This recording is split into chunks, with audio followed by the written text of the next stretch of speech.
नमस्कार, मेरा नाम है मृदुल द्विवेदी और आप देख रहे हैं बजरबट्टू दुनिया। जैसा कि आप जानते हैं, आज 14 नवंबर है, यानी कि बिहार के राजनीतिक भविष्य का फैसला करने वाला दिन। अब से कुछ ही घंटों में स्पष्ट हो जाएगा कि जनता ने राष्ट्रीय जनतांत्रिक गठबंधन एनडीए के संकल्प पत्र पर भरोसा जताया है या महागठबंधन के नेता तेजस्वी यादव के तेजस्वी प्रण को स्वीकार किया है। मतगणना शुरू हो चुकी है और सभी की निगाहें शुरुआती रुझानों पर टिकी हैं। चुनावी समर के दौरान दोनों गठबंधनों ने रोजगार, किसान सम्मान और महिला सशक्तिकरण को लेकर बड़े बड़े वादे किए थे।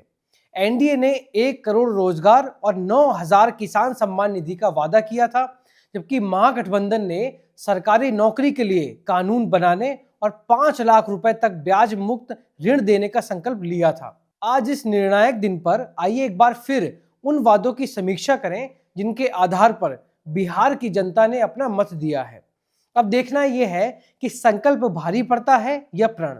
सबसे पहले दोनों पार्टियों द्वारा रोजगार और युवाओं के लिए किए गए वादों की बात करें तो एनडीए ने अपने घोषणा पत्र में युवाओं को नौकरी और रोजगार देने पर जोर दिया है।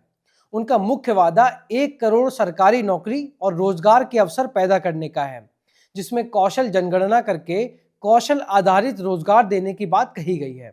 इसके अलावा हर जिले में मेगा स्किल सेंटर स्थापित करके बिहार को ग्लोबल स्किलिंग सेंटर बनाने का संकल्प लिया गया है। एनडीए ने 10 नए औद्योगिक पार्क विकसित करने की भी योजना बनाई है ताकि हर घर में रोजगार की गारंटी हो।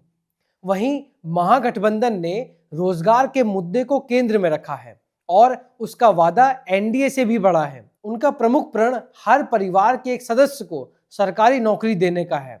यह वादा लगभग 2,76,00,000 लोगों को सरकारी नौकरी देने का संकेत देता है।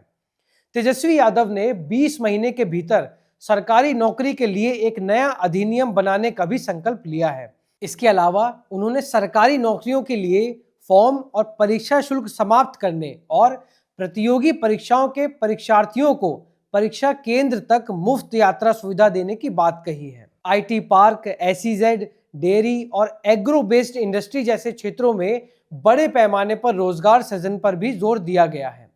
इसके बाद महिला सशक्तिकरण और महिलाओं को आर्थिक सहायता देने के वादों की बात करें तो महिला सशक्तिकरण के लिए एनडीए ने मिशन करोड़पति और लखपति दीदी योजनाओं का वादा किया है। इसके तहत 1 करोड़ महिलाओं को लखपति दीदी बनाने का लक्ष्य रखा गया है। मुख्यमंत्री महिला रोजगार योजना के माध्यम से महिलाओं को 2 लाख रुपए तक की आर्थिक सहायता राशि देने का वादा किया गया है ताकि वे अपना स्वरोजगार शुरू कर सकें। वहीं महागठबंधन ने महिला वोट बैंक को साधने के लिए माई बहन मान योजना की घोषणा की है, जिसके तहत महिलाओं को हर महीने 2,500 रुपए देने का वादा किया गया है। साथ ही उन्होंने जीविका दीदियों को सरकारी कर्मचारी का दर्जा देने और उनकी सैलरी में वृद्धि करने का भी वादा किया है।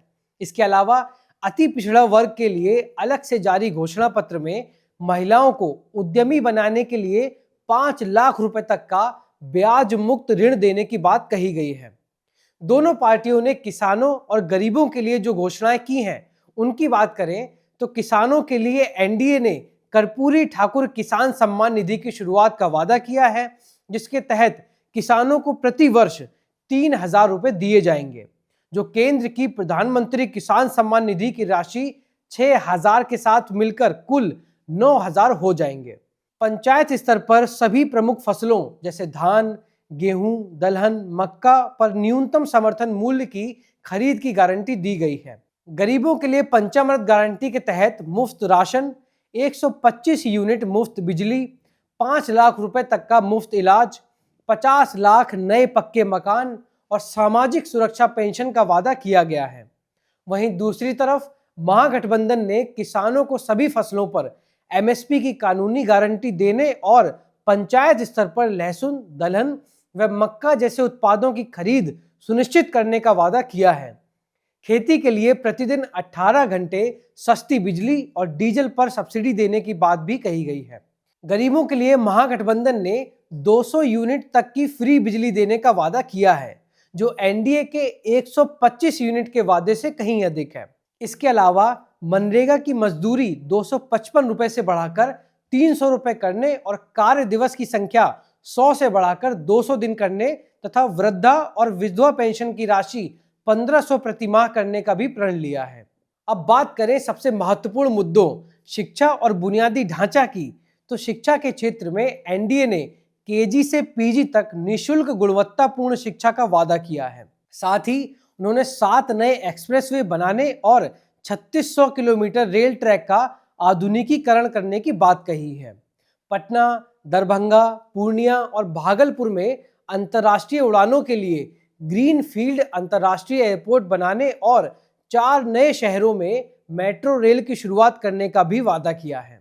महागठबंधन ने भी इस पर बढ़ चढ़कर केंद्र सरकार की नई शिक्षा नीति की समीक्षा करने और राज्य के हर अनुमंडल में महिला कॉलेज स्थापित करने का वादा किया है, जिसमें ऐसे 100 कॉलेज खोलने का लक्ष्य रखा गया है। छात्र क्रेडिट कार्ड की ऋण सीमा को बढ़ाकर 8 लाख और गरीब विद्यार्थियों को विदेश में पढ़ाई के लिए 25 लाख का ऋण देने का भी प्रण इसमें शामिल है।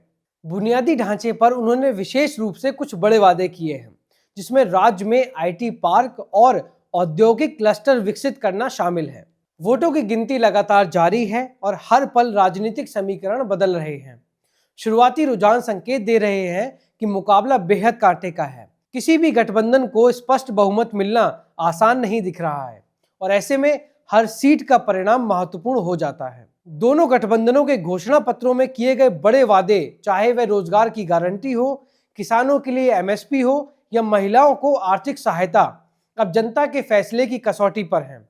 कुछ देर में यह साफ हो जाएगा कि बिहार की जनता ने किसके विजन और रोडमैप पर मुहर लगाई है। वर्तमान रुझान बताते हैं कि चाहे एनडीए जीते या महागठबंधन, जनता ने विकास और रोजगार के मुद्दों को ही सबसे अधिक महत्व दिया है, जिसने दोनों ही गठबंधनों को अपने घोषणा पत्रों में बड़ा स्थान दिया था। नतीजों से जुड़ी हर अपडेट के लिए बने रहें बजरबट्टू दुनिया के साथ।